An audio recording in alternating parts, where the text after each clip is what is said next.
ఓం సాయిరామ్. సమర్థ సద్గురు సాయినాథ్ మహారాజుకి జై. సాయి భక్తులందరికీ నమస్కారం అండి.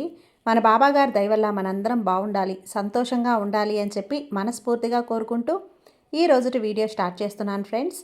ఇక ఈరోజు వీడియోలో మనం చూడబోయేది ఏంటి అంటే, తల్లి నా చేతిలో ఉన్న ఈ బంగారాన్ని తాకి నీ సొంతం చేసుకో. అక్షరాల 55 లక్షల ధనం అనేది నీ చేతికి అందబోతుందమ్మా అని చెప్పి బాబాగారు అయితే మన కోసం ఈ సందేశాన్ని తీసుకొచ్చేసారండి. ఇక ఈ సందేశం ఏంటి, ఏం చెప్పబోతున్నారు బాబాగారు అనేది ఆయన మాటల్లోనే తెలుసుకునే ముందుగా మనకు తెలిసిన గురువుగారండి. షిరిడి సాయిబాబా ఆశీస్సులతో జ్యోతిష్యం చెప్తున్నారు గురూజీ సుబ్రహ్మణ్యం రాజు గారు. నెంబర్ 1 వశీకరణ స్పెషలిస్ట్. వీరి మొబైల్ నెంబర్ మనకు తెలిసిన గురువుగారండి. షిరిడి సాయిబాబా ఆశీస్సులతో జ్యోతిష్యం చెప్తున్నారు గురూజీ సుబ్రహ్మణ్యం రాజు గారు. నెంబర్ 1 వశీకరణ స్పెషలిస్ట్. వీరి మొబైల్ నెంబర్ 9908224144. ఎలాంటి ప్రాబ్లం ఉన్నా సరే కేవలం ఫోన్ ద్వారా పూజలు చేసి పరిష్కరించేస్తారు. నేరుగా వెళ్లాల్సిన పని లేదు. పర్సనల్గా మీట్ అవ్వాల్సిన అవసరం కూడా లేదు. ఉన్న చోటనే కదలకుండా, మూడో కంటికి తెలియకుండా మీ మొండి సమస్యలను సైతం మీరు పరిష్కరించుకోవచ్చు.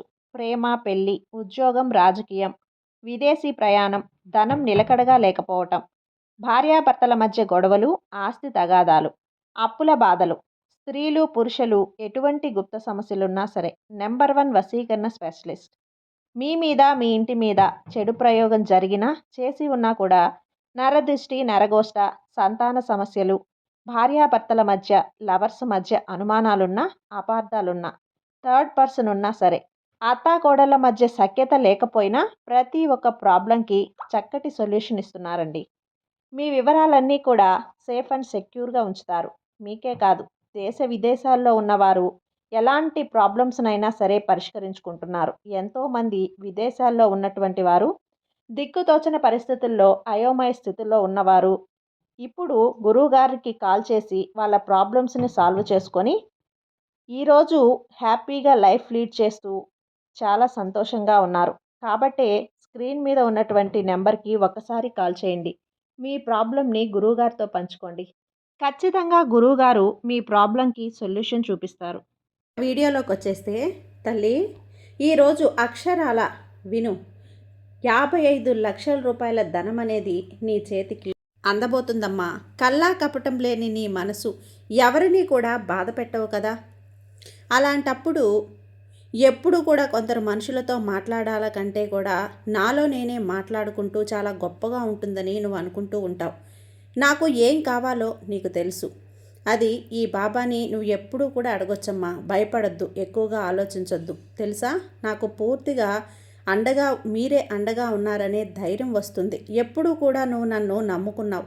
ఆయన నాకు ఇవ్వకుండా ఉంటాడా అనేదే నాకున్నటువంటి పెద్ద ధైర్యం అని నీ మనసు చాలా గట్టిగా నన్ను నమ్ముతుంది. ఒకరోజు తప్పకుండా తప్పు తల్లి మనకు ఉపయోగపడుతుంది అనే సత్యాన్ని నేను తెలుసుకున్నాను. ఇవన్నీ నేను నీకు ఇంత కృతజ్ఞతతో భావంతో చెప్తున్న మాటలు బాబా. కానీ నాలో ఉన్న ధైర్యం, నీలో ఉన్న బాధ, డబ్బు పోగొట్టుకున్నాను, కొందరి వల్ల చాలా ఇబ్బంది పడ్డాను, వచ్చిన లాభాలను దూరం చేసుకున్నాను. కానీ ఇన్ని పోయినా నాలో ఇంకా ఈ ధైర్యం, ఆత్మస్థైర్యం ఉన్నాయి అనుకుంటున్నాను. అవన్నీ కూడా నీ దయే. ఇన్ని రోజుల నుంచి చేశావని ఎప్పుడైనా నిన్ను నిందించానా? లేదు కదా. ఎందుకంటే అవన్నీ శాశ్వతం కాదని, అవి కేవలం భ్రమ అని, నా వ్యామోహంలో నువ్వు చిక్కుకుంటావా లేదా, నిన్ను నువ్వు పరీక్షించుకున్నావని నాకు తెలియదా ఏంటి? ఎన్ని రోజుల నుంచి అడగకుండానే చాలా సంతోషాలను, అలాగే మంచి జీవితాన్ని ఇచ్చావు. మరీ చెప్పాలంటే నాకు ఎంతో సహాయాన్ని చేశావు. నాకు మంచి ఆరోగ్యాన్ని ఇచ్చావు, మంచి ఆలోచన జ్ఞానాన్ని ఇచ్చావు. ఇవి చాలా నాకు మరలా పోగొట్టుకున్నవన్నీ కూడా నీ దయతో మరలా తప్పకుండా మొదలు పెడతాను అనే ఒక నా కోసం మాత్రమే కాదు, నన్ను నమ్ముకున్న నా కుటుంబం కోసం కూడా నీకున్నటువంటి విజయ పరిజ్ఞానానికి చాలా గర్వపడుతున్నాను. అలాగే నన్ను అందరూ పూజిస్తారు, నన్ను అందరూ నమ్ముతారు. కానీ అందులో కొంతమంది మాత్రమే ఇలా నీలాగా ఉంటారు. నిజంగా నిన్ను చూస్తే చాలా గర్వంగా ఉందమ్మా. నీ జీవితంలో నీకు అన్ని రకాల అనుభవాలను ఇచ్చాను. అయితే కొన్ని రోజులు ఆనందంతో నిండి ఉన్నటువంటి గొప్ప రోజులు ఇచ్చాను. కొన్ని సమస్యలతో నిండి ఉన్నటువంటి రోజులను కూడా చూసావు. అన్నీ సహనంగా స్వీకరించావు. ఎంత నష్టం వాటిల్లినా కూడా దానిని తలుచుకుంటూ ఎప్పుడూ కూడా నువ్వు బాధపడిందే లేదు. అసలు వాటి గురించి నువ్వు కృంగిపోకుండా ఎవరిని కూడా అందుకు నిందించకుండా మళ్ళీ మళ్ళీ మొదలు పెట్టాలి అని అనుకుంటున్నావు చూడు, అది చాలా గొప్ప, నిజంగా చాలా గొప్ప విషయం. దానికి నీకు మంచి రోజుతో సంబంధం లేదు. నువ్వు ఏది అనుకున్నా సరే ఆ క్షణమే ఆరంభించు. అదే నీకు మంచి సమయం. నీ ఇంట్లోని వారితో, నువ్వు ఊహించుకున్నటువంటి వారితో అనుభవాన్ని పొందుతావు. ఇప్పుడు నీకున్న అనుభవాలను ఇలా అయితే స్వీకరించావో బాగా అర్థమైందని అనుకుంటున్నానమ్మా.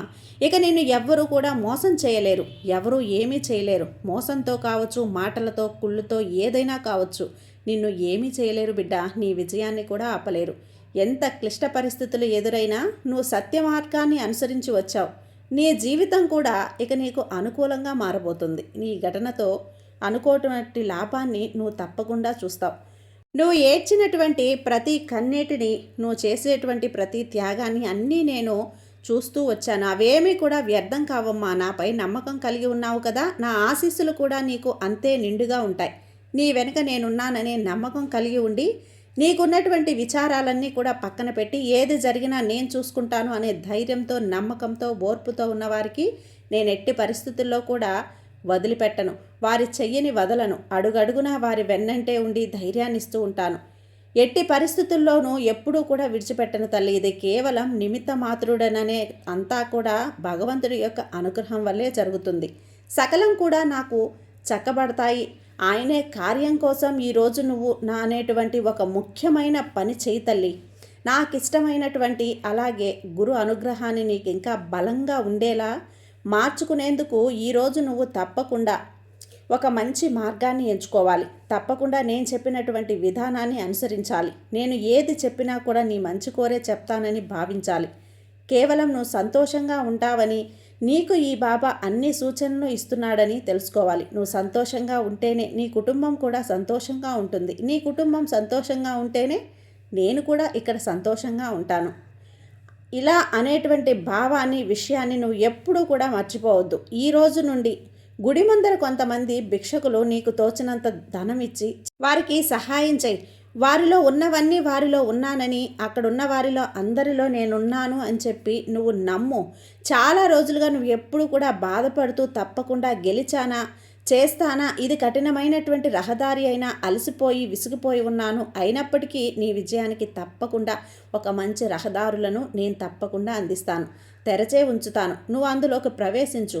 మంచి రోజుల ప్రారంభానికి, చెడు రోజుల ముగింపుకు తప్పకుండా ఒక సమయం అంటూ వస్తుంది అంటారు కదా, అది ఇప్పుడు నీ నుండి వచ్చే మంచి రోజుల ప్రారంభానికి ఒక మంచి సమయం ఆరంభం కాబోతుంది. ఆ సమయంలో వచ్చే వరకు ఓర్పుగా, శ్రద్ధగా ఎదురు చూస్తావు. నీ వంతుగా నువ్వు బాగా కృషి చేస్తావు. నన్నే నమ్ముకున్నావు. అందుకే కొంతమంది భిక్షకులకు నువ్వు ఏది ఒకటి దానం చేసిరా. నీకు తోచినంత ₹1 అయినా కూడా అందులో వేసిరా. అప్పుడు అందులో నేను ఉంటాను అని నమ్ము. నీ చేతుల్లో ఉన్నటువంటి పనిని, భగవంతుడు నీకు కల్పించినటువంటి అవకాశాన్ని నువ్వు తప్పకుండా ఉపయోగించుకోవాలి.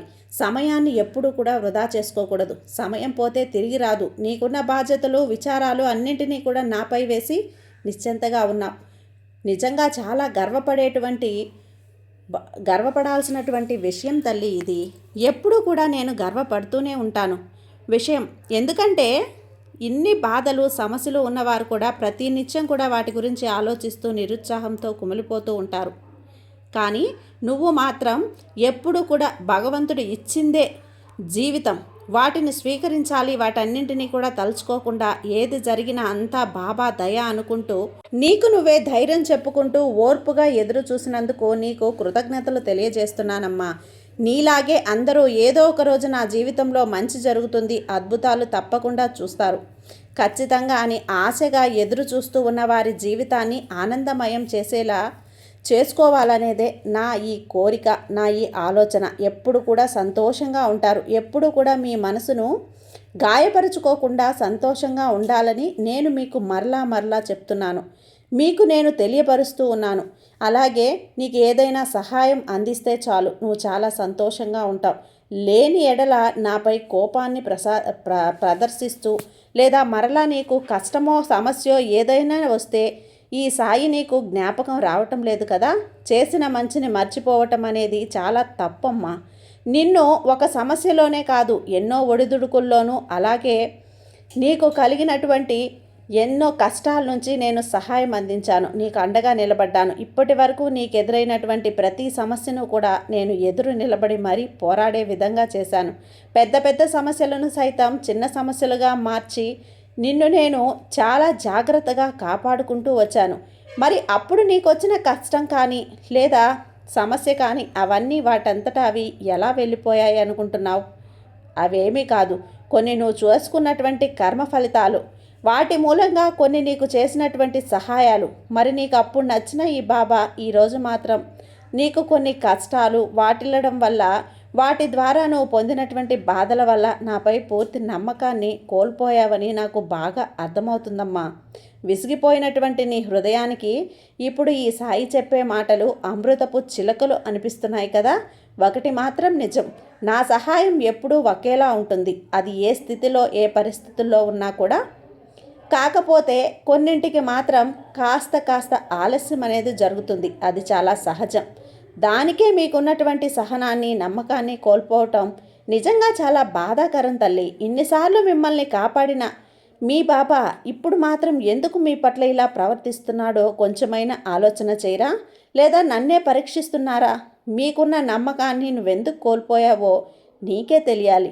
ఎన్నోసార్లు నీకు మంచిని చేసి నిన్ను రక్షించినటువంటి ఈ సాయి ఎందుకు మీ విషయం పట్ల ఆలస్యం చేస్తున్నాడు అనేటువంటి విషయాన్ని కాస్తైనా ఆలోచిస్తే నీకు అంతా బాగా అర్థమవుతుంది. ఒకవేళ నీకు అది ఏదైనా సరే చెడు వాటిల్లే ప్రమాదం దాగుతుందేమో, లేదా నీకు అందులో నిరాశ ఎదురవ్వచ్చేమో. ఎందుకు ఎదురు వస్తుంది ఏమో అన్నది తప్ప లాభం ఉండకపోవచ్చు. భవిష్యత్తులో నీకు దాని వలన ఏదైనా ప్రమాదం కలగొచ్చేమోనని అన్ని జాగ్రత్తల గురించి ఆలోచించి ఏది చేసినా అంతా నీకు మంచి జీవితాన్ని ఇవ్వాలనే ఉద్దేశంతో నేను పడే ఆరాటమంతా ఇది కాదు నా తపన. నీకు తెలియడం లేదు కదా? అంతవరకు కూడా నువ్వు అసలు ఓర్పును వహించలేకపోతున్నావు. ఎన్నో రోజులుగా ఎదురు చూస్తున్న నేను ఒప్పుకుంటాను, అది నీకు ఒక గొప్ప కలలా మారబోతుంది అని. ఆనందంగా ఎదురు చూస్తూ ఉన్నటువంటి నీ మనసుకు కాస్త నిరాశ ఎదురవుతుంది, నేను ఒప్పుకుంటాను. కాకపోతే కొన్ని విషయాల పట్ల ఆలస్యం అనేది చాలా మంచిగా ఉంటుంది. దానివల్ల మీకేదైనా ప్రమాదం జరుగుతుందేమో అని, నష్టం జరుగుతుందేమో అని నేను ఆలోచించి తీసుకున్నటువంటి నిర్ణయం తల్లి ఇది. నా నిర్ణయాన్ని నువ్వు ఆలోచించాలి, గౌరవించాలి. నీకు మంచి చేయటానికే కదా నేను ఇవన్నీ కూడా చేస్తూ ఉన్నది. మీరు అడిగింది కొంచెం ఆలస్యం అవుతుందేమో, కానీ మీకు సరైనది, మంచిది, మీకు తగినది, మీకు అన్ని విధాలా కూడా అనుకూలమైనది మాత్రమే మీకు అందిస్తాను. ఈ బాబాని ఎప్పుడూ కూడా నువ్వు నిందించకు, అలాగని ఈ బాబా మీద నీ మనసులో బాధను పెంచుకోకు. ఏదైనా సరే మీ కర్మ ఫలితాలు నిజమయ్యి వాటిని తొలగించినప్పుడే ఇవన్నీ కూడా మీకు జరిపించేలా చేస్తాను. అంతవరకు కూడా మీరు చేసుకున్నవే మీతో పాటు ఉంటాయి. కాబట్టి కొన్ని విషయాల్లో కష్టాలు కానీ సమస్యలు కానీ వచ్చినప్పుడు అందుకే భగవంతుడి యొక్క పాదాలను విడిచిపెట్టకుండా అనునిత్యం కూడా భగవన్ నామస్మరణ చేస్తూ ఆయనపై భారాన్ని మోపి మీరు సంతోషంగా ఉండండి అనే కదా నేను కూడా చెప్తున్నది. కానీ మీరేం చేస్తున్నారు? ఏదైనా ఒక కష్టం కానీ సమస్య కానీ మీ వద్దకు వచ్చినప్పుడు దాని గురించే మీరు ఎక్కువగా ఆలోచిస్తూ ఉంటారు. దాని గురించే మీరు దానివల్ల వచ్చే నష్టం గురించి మీరు దానివల్ల ఏర్పడే ప్రమాదం గురించి ఆలోచిస్తూ ఉంటారే కానీ మీ ఆరోగ్యాన్ని సైతం పాడు చేసుకుంటున్నారు. లేనిపోని ఆలోచనలతో మీలో అలా సతమతం అవుతూ ఉండటం వల్ల అది మంచిది కాదు. మీ మనసును ప్రశాంతంగా ఉండేలా పోలేడనే మాటలను అలాగే సందేశాలను మీకు పంపుతున్నాను. అవన్నీ మీరు విని మీకు ధైర్యాన్ని అందించేందుకు ఈ విధమైనటువంటి సందేశాలను, మీకైన సందేశాలను మీరు తప్పకుండా విని మీ మనసును ప్రశాంతంగా ఉంచుకోండి. మీ భారాన్ని బాబాపై వేయండి. నేను మోస్తాను కదా అంతా. బాబా మీద నమ్మకంతో ఉండండి, మీకు అంతా మంచిగా జరుగుతుంది. నీ సాయి నీకు తోడుండగా నీకు భయం ఎందుకు చెప్పు. సర్వేజన సుఖినో భవంతు. జై సాయిరాం.